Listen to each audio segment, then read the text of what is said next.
नमस्कार. श्री स्वामी समर्थ. तुमचं मनापासून स्वागत आहे या चॅनलवर. श्री स्वामी समर्थ अनुभवांची साक्ष.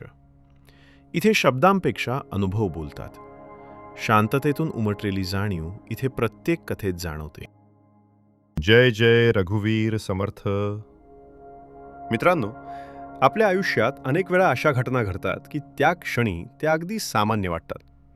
पण काही दिवसांनी किंवा काही महिन्यांनी जेव्हा आपण मागे वळून पाहतो तेव्हा लक्षात येते की ती घटना सामान्य नव्हती. तो एक इशारा होता, एक संकेत होता जो आपल्याला येणाऱ्या संकटाबद्दल सावध करण्यासाठी मिळाला होता. स्वामी समर्थ आपल्या भक्तांना कधीच एकटे सोडत नाहीत असे म्हटले जाते. ते प्रत्येक क्षणी आपल्या भक्तांकडे लक्ष ठेवून असतात. पण समस्या अशी असते की स्वामी संकेत देतात, मात्र आपण त्यांना ओळखत नाही. कधी मनात अचानक एखादा विचार येतो, कधी एखादे स्वप्न पडते, कधी एखादी व्यक्ती अनोळखीपणे काही शब्द बोलून जाते, कधी एखाद्या कामाबद्दल मनातून वारंवार नकाराची भावना येते. पण आपण त्या सर्व गोष्टी दुर्लक्षित करून फक्त आपल्या मनाप्रमाणे वागतो. आणि नंतर जेव्हा संकट येते तेव्हा आपण विचार करतो की हे अचानक कसे घडले. पण सत्य हे असते की ते अचानक घडलेले नसते. त्याची पूर्वसूचना आपल्याला आधीच मिळालेली असते. एका गावात एक भक्त राहत होता. त्याचे नाव महेश होते. महेश साधा माणूस होता. पत्नी, 2 मुले आणि वृद्ध आईवडील असा त्याचा परिवार होता. घरात स्वामी समर्थांचा फोटो होता. रोज सकाळी नमस्कार करायचा, आरती करायचा. पण त्याची भक्ती फार खोल नव्हती. तो स्वामींना मानत होता, पण प्रत्येक गोष्टीत त्यांच्या इच्छेवर विश्वास ठेवण्याइतका त्याचा श्रद्धेचा पाया मजबूत नव्हता. काही वर्ष त्याचा व्यवसाय चांगला चालला. पैसा येऊ लागला. घरातील परिस्थिती सुधारली. नवीन घर घेतले, गाडी घेतली. लोक त्याचा आदर करू लागले. आणि हळूहळू त्याच्या मनात एक भावना निर्माण झाली की हे सर्व मी माझ्या कष्टाने मिळवले आहे. स्वामींची कृपा आहे हे तो म्हणायचा. पण मनातून त्याला स्वतःच्या बुद्धीचा जास्त अभिमान वाटू लागला. एक दिवस त्याच्याकडे एक नवीन व्यवसायाची संधी आली. नफा खूप मोठा होता. काही मित्रांनी सांगितले की ही संधी सोडू नकोस. पण त्या दिवसापासून त्याच्या मनात विचित्र अस्वस्थता सुरू झाली. रात्री झोप लागत नव्हती. व्यवहाराचा विचार आला की मन घाबरायचे. एकदा तर त्याला स्वप्न पडले की तो एका मोठ्या रस्त्यावरून चालला आहे आणि अचानक त्याच्यासमोर खोल खड्डा येतो.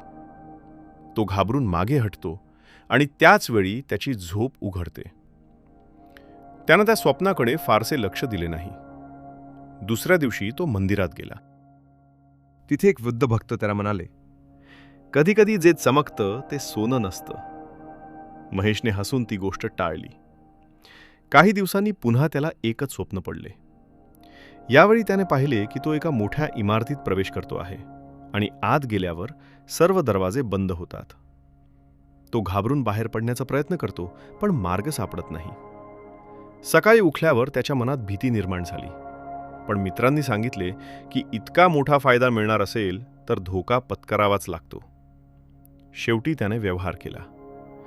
सुरुवातीला सर्व काही व्यवस्थित वाटत होते. पण काही महिन्यात परिस्थिती बदलू लागली.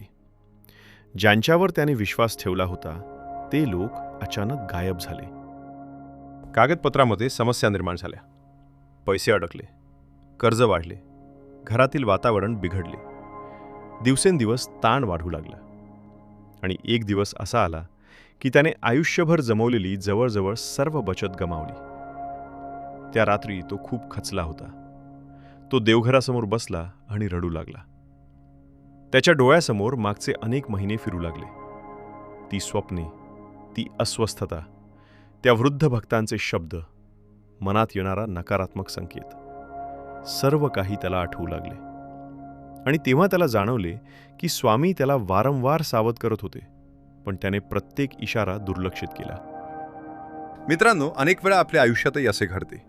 आपण एखाद्या चुकीच्या नात्यात अडकणार असतो, पण मन आतून सांगत असते की थांब. आपण एखादा चुकीचा निर्णय घेणार असतो, पण काहीतरी आपल्याला रोखण्याचा प्रयत्न करत असते. आपण एखाद्या व्यक्तीवर आंधळा विश्वास ठेवत असतो, पण मनात शंकेची छोकीशी ठिणगी निर्माण होत असते.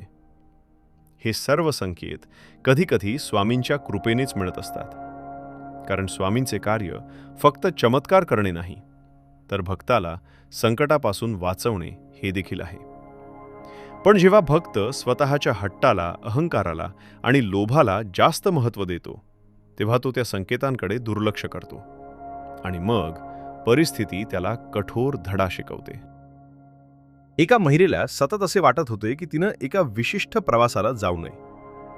तिकीट काढले होते, सर्व तयारी झाली होती, पण मनातून वारंवार नकार येत होता. तरीही तिनं तो विचार बाजूला सारला. प्रवासाच्या दिवशी अनेक अडथळे आले. गाडी उशिरा आली, सामान हरवले, तब्येत थोडी बिघडली. पण ती म्हणाली की आता मागे फिरायचे नाही. नंतर त्या प्रवासात तिला मोठ्या अडचणींना सामोरे जावे लागले. घरी परतल्यावर ती म्हणाली की स्वामी मला थांबवण्याचा प्रयत्न करत होते, पण मी ऐकले नाही.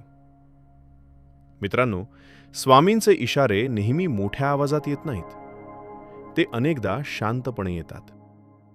मनात येणाऱ्या विचारांच्या रूपात येतात, एखाद्या वाक्याच्या रूपात येतात, एखाद्या अनुभवाच्या रूपात येतात. म्हणूनच जीवनात कधीकधी थांबून स्वतःला विचारणे आवश्यक असते की मी जे करतो आहे ते योग्य आहे का? माझ्या मनात वारंवार येणारा हा विचार का येतो आहे? ही अस्वस्थता का निर्माण होते आहे? कारण श्रद्धा म्हणजे फक्त नमस्कार करणे नाही, तर स्वामींच्या सूचनांकडे लक्ष देणे देखील आहे.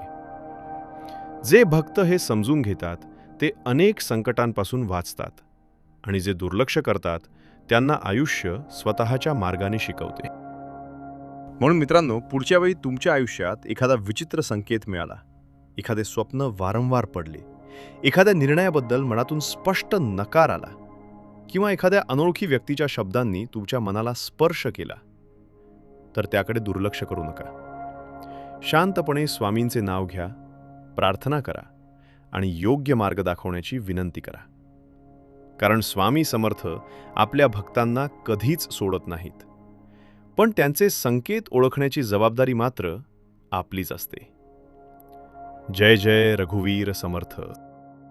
स्वामी समर्थांची साथ आपल्या आयुष्याला स्थैर्य देत राहो. पुढील अनुभवानिशी लवकरच.